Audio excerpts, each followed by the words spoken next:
Hi everyone and welcome to Unit Review. We're your hosts, Jack and Dan. Today we're going to be looking at, as you can probably tell, the Monolith. The Monolith. Necron Monolith. Dan, it's one of my favourites in the Necron range. I think the revamp of the model that they've got looks amazing. It does. I do like the old school one still, but the new one is like perfect. They've nailed it. They've kept the... What I really liked was how the Monolith basically won the Las Vegas Open. Yes.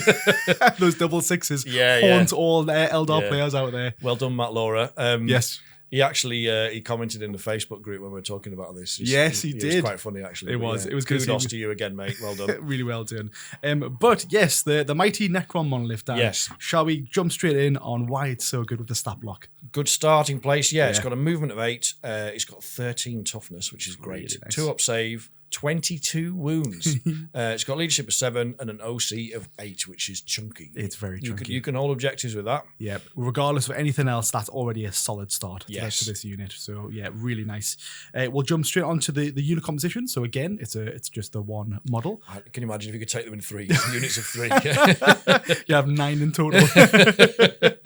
But yes, one model and it's 375 points. Absolute bargain. Not bad at all. Yeah. What about keywords? Keywords, obviously, it's Necrons. It's got fly. It's a vehicle. It's got towering. It's Titanic. And it's got the Monolith keyword as well. Exactly. So quite easy stuff. Yeah, some important ones to look out for, though, there, obviously, in terms of towering and Titanic in particular, because those rules have got some interesting interactions. They do. Something that we've only just learned recently about the Titanic one is that anyone out there, when you place a Titanic unit down, your opponent has to place 2 units. Yeah. So if your opponent's trying to bait your drops out so they can, when you're deploying, and so that they have more units left to deploy after you. Whack your Titanic ones down. They've got to deploy 2 in return. Deploy 2. Yeah. So a nice little tip for you guys at home. Yes. But lovely. Move on to the weapon side of things. So this is pretty handsome, to be fair. So starting off with the death ray, this has sustained hits D3. Nice. Really good start. It is a 24-inch range, 1 attack, hitting on freeze, strength 12. Really good. Minus 4 AP, again, fantastic. And D6 plus 1 damage. Yes. Good start of it. The old D6 plus 1 damage is a little on the swingy side. Yeah. But, what is even more swingy is sustained hits D3. If you can get that 6 off, it's serious, isn't it? Yeah. It's so good. It's so good. Yeah, but it would have been nice to see that like D6 maybe like a 4 plus 1. Yeah, kind of just make it like flat damage. But not stopping there, we've got the Gauss Flux array, so you can either choose between those 2 weapons. But this one has lethal hits and rapid fire free. 24-inch range, 3 attacks, hitting on freeze, strength 6, minus 1 AP, and 1 damage. And good for hordes. It's really good. But just to clarify, you pick one or the other when you're building your list. Yeah. I prefer the death ray, but it's good for hordes still at the end of the day. 9 out of 10 players are running death ray, I think. Unless you're playing against an AdMech meta or something. Yeah, true. Definitely. But that's not all, is it? What else has it got? Absolutely not. The final shooting ability it's got is the Particle Whip. So again, this is Blast with devastating wounds, 24-inch range, 3d6 number of hits, plus 3 hitting on freeze, strength 8, minus 1 AP, and 2 damage. See, that is a marine killer. I was about to say the same thing. Marine killer. I keep saying this, but that damage 2 is just so sweet. It's just so good. Yeah. So good. Devastating wounds as well. You know, I wouldn't say it's needed, but it's nice to have. Nice to have, definitely. But again, not ending there. Last one with the Portal of Exile for a melee attack. Nice. I love the name. I love the lore behind it. Yes. Don't know what it is. Please go check out what the lore is. It basically sends someone to somewhere else in the universe. Yeah. That it could be within a wall. It could be like 100 feet underwater. It could be anywhere, basically. So Winter's SEO makes great bat reps. Obviously, one of his favourite armies is Necrons. Whenever he plays a Monolith and uses a Portal of Exile, he says to his opponent that the Monolith is sucking them off. Yeah. And I'm always like, I'm easily pleased. Yeah. You've got to be. But it's got some clout in melee. Yeah, it does. And that feels lore appropriate, like you said, to how the portal works. It should hit. It should hurt. Yeah. So just finish off at 6 attacks, hitting on 2s, strength 8, minus 2 AP, and 3 damage. Again, probably a Terminator killer. I'd say this one is really definitely good. Really good. I love it. So moving on to the abilities then, because it doesn't stop there. It's just getting better and better. Dan, you want to take off? Yeah, so to start with, in its core abilities, it's obviously got deadly demise. It's D6. So it can chuck out some mortal wounds. Yeah. It's got deep strike, which is really, really valuable for a model this big because on competitive terrain layouts, it's difficult to still maneuver about, isn't it? Correct. Yes. Particularly when you've got a pivot now. Pivot. And in terms of the Eternity Gate is ability, in the reinforcement step of a movement phase, you can select one Necron's infantry unit from your army that is either in reserves or on the battlefield. And what happens is if the unit is on the battlefield, it temporarily gets taken off and placed in reserves. Yep. And that unit is then set up anywhere on the battlefield that is wholly within 6 inches of this model and not within engagement range of any enemy models. Yep. And that unit, importantly, that unit cannot declare a charge this turn. Or Correct. can it? We'll come to that. But yeah, that is an enormous ability. We'll talk about how it's used, but it's in the hands of a good general. That is so good. It's really good, really good. So definitely certain places where you can place your monolith using other stratagems, which we'll cover in just a couple of seconds. But it's a very good ability that you should always keep an eye on and always take advantage of it if you are bringing your monolith. Yeah, definitely. And what about as we move into how it's used? What I mean, there's one standout detachment for this. That's the one, isn't it? There's, I guess it's probably worth saying this monolith is such a good unit in himself. He can, be used in all detachments. Yeah. But the standout one has got to be the Hypercrypt Legion. Yes. So again, for anyone out there who doesn't know what the Hypercrypt Legion is, it basically allows you to remove certain basically all Necron models off the field up to a number depending on how big the battle size is. Yes. So for 2,000 points, it's typically 3. Correct. And I think you can buy an enhancement to make it 4. Can't Correct. you? Enhancement for one of your HQs. Yeah. And that's incredibly powerful ability to just so powerful. And you can't remove something that's in engagement range, but otherwise free game. Yeah. Free game up to, like I say, up to 2 models for 1,000 points, up to 3 models for 2,000 points, and up to 4 models for 3,000 points. Yes, games. 4 units. Yeah, exactly. Yeah, really nice, really good. So again, you'll probably see why with all the stratagems that we've got going on and why this is the best attachment. So moving on to stratagems, Dan, do you want to start off with the first one?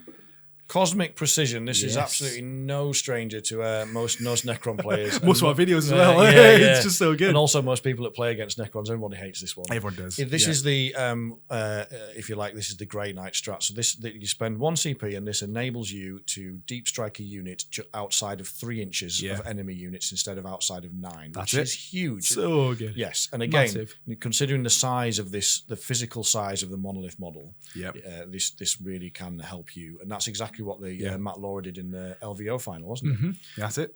Drop it in. Your opponent. It's very difficult to screen against 3-inch deep strike. Yeah, 9's fine. 6 is doable, but 3 inches is very, very hard. Oh yeah. So yes, that one is extremely powerful in my opinion. Yeah, it is really good. And just to kind of tie in with that one, the next stratagem, now it's probably worth mentioning at this point that most of these stratagems that we were looking at were also recommended by you guys in the community. Yes. You guys were shouting and bawling about these stratagems, which we completely agree with. Oh these yeah, are totally. the best ones to play. Yeah. But yes, to tie in with Cosmic Precision, you've just deep striked in your enemy deployment and you're now in the open, basically. Now, there's a really good stratagem for quantum deflection. So again, this is in the Hypercrypt Legion for 1 CP. This basically gives your Necrons Titanic vehicles. Was it Titanic? No, just one vehicle, just one vehicle, even better. Yeah. 1 vehicle, and you have a 4-up invuln save. This is really important for the Monolith because the Monolith doesn't have an invuln save. It is a flat 2-up. So if you're getting big weapons shot at you in your deployment, which you typically would because you've overstepped for sure, this is a fantastic stratagem to use just to keep them alive that bit longer.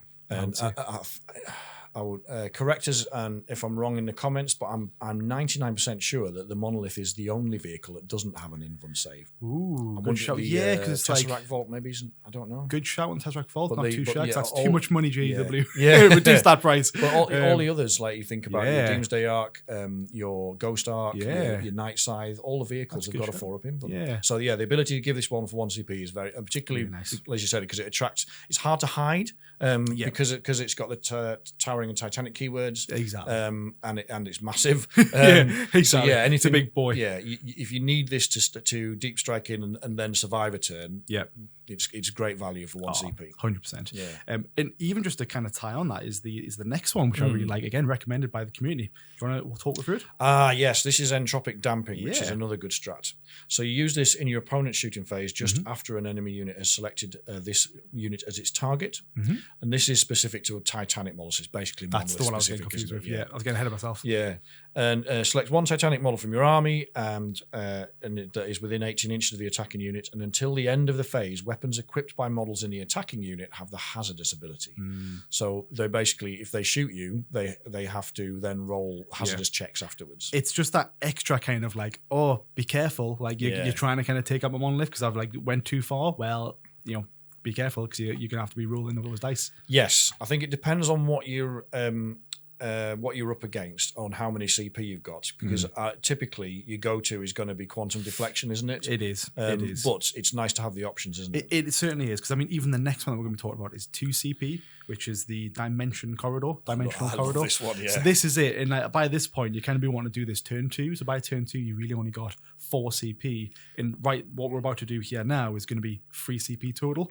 So the next one we're going to be talking about is the Dimensional Corridor. Again, this is a Hypercrypt Legion for 2 CP. Basically, in your charge phase, you select 1 Necron unit from your army that was set up on the battlefield this turn using the Eternity Gate ability of a Necron monolith. Yes. That unit is able to charge this turn. So this is big because normally the Eternity Gate means that you can't. You can pop out just outside of 6 inches from an enemy unit. Yep. So it's good for your gun lines. Monolith. 6 inches from the Necron monolith. But you can't charge. Exactly. So you can be, as long as you're out. That's right. You can be just outside of 1 inch from an enemy unit, can't you? Yes. So that's really good. So if you think about it, you deep strike within 9 with the monolith. Or probably 9 with the monolith because you want the CP. Yes. Then you do within 6 inches of the monolith, so then you're already 3 inches then away from the unit. You're pretty much an infallible charge. Yes, I think if memory serves, the monolith can't use the Eternity Gate on a turn it's deep struck. I think it has to be on the board at the start of the turn to use the Eternity Gate. But you can rapid ingress it in your opponent's turn, and then in your turn you're golden. Well, I would argue, and this is where maybe we'll get some corrections in the comments here. It is in your reinforcement step of your movement phase, you select 1 Necron unit, but reinforcements and deep strike happens at the same time, right? Yes. So why can't you deep strike your monolith in your reserves, then bring in the models via the Eternity Gate? Yeah, that's a good point. Because it all happens at the same time. It's all in the same phase. It doesn't matter which one you do first. It's all happening at the same time. Yeah. That's what I would argue. Let us know in the comments. Please let us know what everyone else runs them as. But either way, it's a pricey strat 2 CP. Oh yeah. But it has to be because it's so powerful, isn't It's so good. Yeah. Getting them like really an unfailable charge. So good. Yeah. So good. And there's one unit that his name kept on cropping up in time and time again in the comments when we were asking the community about this. Yes. That synergized with this. We'll come on to that in a second. Yes, certainly will. Getting on to that then. How do we best play this unit, Dan, then? Do you want to start off? I think in terms of again, we touched on this before, is that people will consistently forget that you have the ability to deep strike outside of 3. Yes. So cosmic precision into the enemy deployment zone. Yep. Make sure you've got that additional CP for that quantum deflection, so you can survive around a shooting, and then just letting the monolith rip. Basically, it's ultimate distraction card effects because it's right in your opponent's back lines, and it will not go away easily. No, it won't. It won't. And I think everyone, like, no matter how many times you tell them, I've got cosmic precision, I'm going to do this. But again, everyone looks at the monolith like, oh, it's too big to get there. Yeah. Whack it down. Get it in there. Boom. Yeah. I think we had like 6 or 7, maybe 8 comments on literally everyone saying, deep strike it, get it in the back line, cosmic precision, then just start shooting, which is completely fair. It's something that we love doing. It's the most obvious way to use it. Yeah. And as we said, even though it's obvious, people forget that you can do it. Yeah. So the firepower that I can produce is make sure you just spend a lot of time it's difficult because you don't want to spend a lot of time in your opponent's deployment zone with a measuring tape because he's going to work out what you're doing. Yeah, don't give it away. Don't give the game away. Eyeball it a little bit. Yeah. But I mean, 3 inches, it's not too bad. It's not too bad. That's what I tell our lass. I like it. Perfect. The next one then is deploy and destroy. Deploy and destroy. I love that. Yes. What I called it. So it's a kind of it's very similar. So you deep strike the monolith. Yeah. Basically close to a unit that you want to charge. You then use the Eternity Gate ability to deep strike in a unit of your choice. Now, this is where everyone was kind of going off different paths. So this is interesting, wasn't it? Well, so you've just briefly mentioned there about the Scopex Destroyers. That popped up a few times in our comments. Now, personally, I can never make them work. My Scopex just get either shot off the board, fail the charges, or just do nothing or bounce. I don't know what everyone else's does, but do yours work? Yeah, I've always loved Scopex. You have? Yeah, I mean, they are a shadow of what they were in 9th, but they were ridiculous in 9th. They are. Most enemy units that you chuck them into, 6 Scopex and a Lord will shift them. Yeah, it's good. So that's what this is for. Is like there's a brick of 10 Terminators or something on the mid-board objective going. Oh, we've got this for the rest of the game. Monolith. 6 Scopex. Shoot them all. Yeah, shoot them, charge them, dead. That sounds good. Yeah. I might have to try it once because I just every time I try them I get sad. I think they are. Yeah, they're not durable. I mean, there's an awful lot of stuff that can shift them. You know, the only thing that's not going to cause many problems is like chaff units, really, really light infantry. Got you. Yeah. But they are. And you've got to pick your targets because once you've killed something, that means that, obviously they're going to go. So it's all about that trading again. But if you can get them into something like a big brick of Terminators and either deplete it or delete it, then you're laughing. That's good. Yeah, it's a good trade. It's a good trade. It is a good trade. I'll have to definitely try it. The next one that was mentioned a good few times was a Warrior Blob. Yeah. So basically, again, you deep strike the Monolith in, but then you pull out like 10 Immortals with a Plasmancer or 20 Warriors with the Reaper. Yeah, just 20. It's like 40 shots because they've got 2 attacks each. They only range 12, so that's why you've got to use the Monolith to kind of get them up there. Yes. But I mean, what's it? 1 damage, -1 AP, hitting on 3s, pretty good. And then criticals on 6s with lethal hits. Obviously, Plasmancer takes out the 5s. Yes. So you're laughing, really. That and the AP is big, so the longer range Necron gun doesn't have any AP, so the -1 in this edition is massive. It really makes a big difference. Yeah, it is. And again, 20 warriors at that kind of range with lethal hits on 5s will put the hurt on a lot of things, right? Yeah, it's very true. Very true. You were using 20. It wasn't in this combo, but you were using 20 with a Plasmancer against Chaos Knights the other day. They were kicking ass. Just taking a knight, almost taking a knight down every turn. Left 2 knights on 1 wound every turn. That's a good trade-off. Because again, at the end in the night, obviously the night side thing, you bring them back up. So really, really good. Yes. So with this combo, with a Monolith, would probably trip them down a little bit, and then the rest of the units would just pick them up. Yes. Really nice. Before we do the last one, I want to leave that one to you because it was a personal favourite of yours. But it was. The other one I wanted to mention was, this is something I need to get better at, but there's a few canny generals in there who mentioned that the Monolith can also help you to lean into your detachment rule, your army rule. In that, obviously, our strength is regeneration, reanimation, and our weakness is once a unit's gone, it's gone.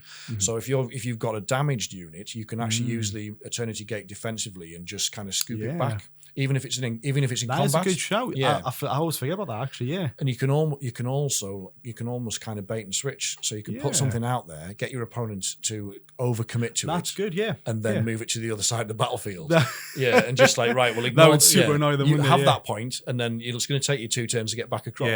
Especially when you're playing like Death Guard, who's like really slow or something. It's a fantastic play. I like it. Or Necrons. Oh, that's true. Versus more Necrons. Good shout. I like it.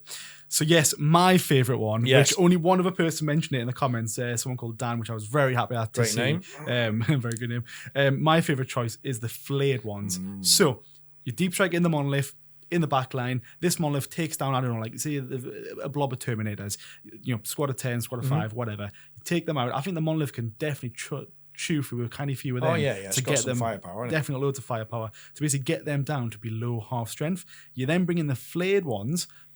Absolutely love the flayed ones. Bring in a squad of 10. If you think about it, they're 120 points. They got 4 attacks each.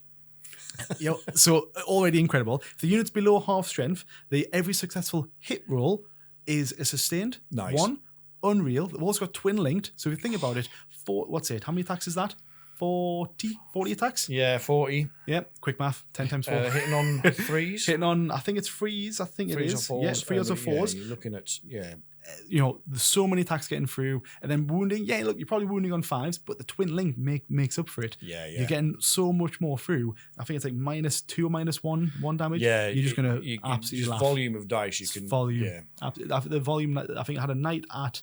It was like I think I had I charged a knight once who had 5 wounds left, so I re-rolled everything, but I got about I think it was 18, 20 attacks through. Yeah. And he just the chip damage took them out. Yeah. So honestly, highly recommend the flayed ones in my opinion. Yes, they can really put the hurt on, but you need to be able to hold in your mind the fact that you've got to combo these things. So you've got to get them in a position where you can delete models from your opponent's unit to take it down to half strength, but the charge is still achievable. Correct. Which I struggle with because it's thinking about more than one thing at once. Playing a good opponent who's kind of thinking about it will do that. Probably worth mentioning as well, since they're only 120 points, you don't really care if they get removed. Perfect. Because Scorbeck the Lord is 90 points, nearly 100 points, 100 points plus 6 Scorbeck destroyers. That's 180 points. So you're looking at over 300. You're talking about nearly 300 points for that blob. 2 blobs of flayed ones. Yeah, one after another. Basically, that would be incredible. Incredible. That's how I like to play them. I think there's a strong argument for that. Yes. Perfect. Right. Well, lastly then, moving on to how best we fight against this unit, Dan. What are you thinking? The first one is entitled Pray and Wait, which is, you need to kind of bleed your opponent's CP. Yeah. Once they've got no CP, then you can focus it down because while it's got a 4-up invuln, that's always, swingy. It is. If it goes their way, Yep. then you're in trouble. It is. But it's only got a 2-up save, and most anti-tank stuff will take that to a 4 or 5 anyway. Exactly. So I think that's sound advice. It's difficult to do, but if you can, if you can make your opponent spend a CP and then just hit it hard. Yeah. Try and bait like an Overwatch or something like that. So that they lose that CP on your turn, so that you can obviously then just pounce on it basically. So very nice. Next one is Death by 1,000 Cuts. So again, since the 4-up invuln save is probably going to be one of the ones that the Necron player wants to use, just lots and lots of small arms fire will take down the Monolith. It's only again 2-up save, so small arms fire typically takes a 3 to a 4-up save, which your Necron player can't do anything against it. So just that volume of attacks going through, 22 wounds, quite a lot. But I've seen 1,000 Suns do it plenty of times. They throw out a couple of doom bolts here and there. With the mortal wounds and such, with Necron Monolith can't do anything against that. So a little bit of mortal wounds followed by a volume of fire, it's going to go down, unfortunately. 100% mate.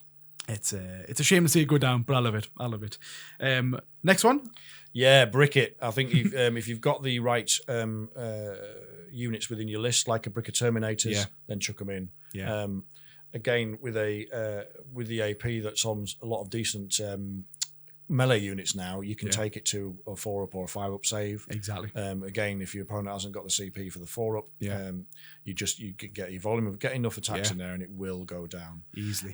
The challenge with this one is you need to finish it off quickly. The clapback hard because it will, with that 3 damage on its portal, it will hurt you back. Yeah. And also it'll regen wounds in your command phase. So it's true. Hit it hard, take it down. Exactly. And again, since it's a vehicle, you can shoot at it when it's in combat as well. Yes, so break it in, do loads of damage, and then you'll finish it off, and then your next turn with shooting or in your melee kind of thing.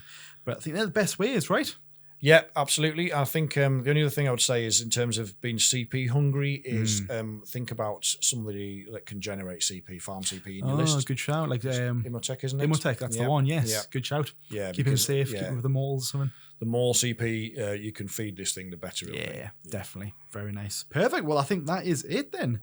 Yeah, thank you for watching and listening again. If you have any other ideas about how to use a monolith, if I can say it, let us know in the comments. Perfect. But thanks for watching. Thank you.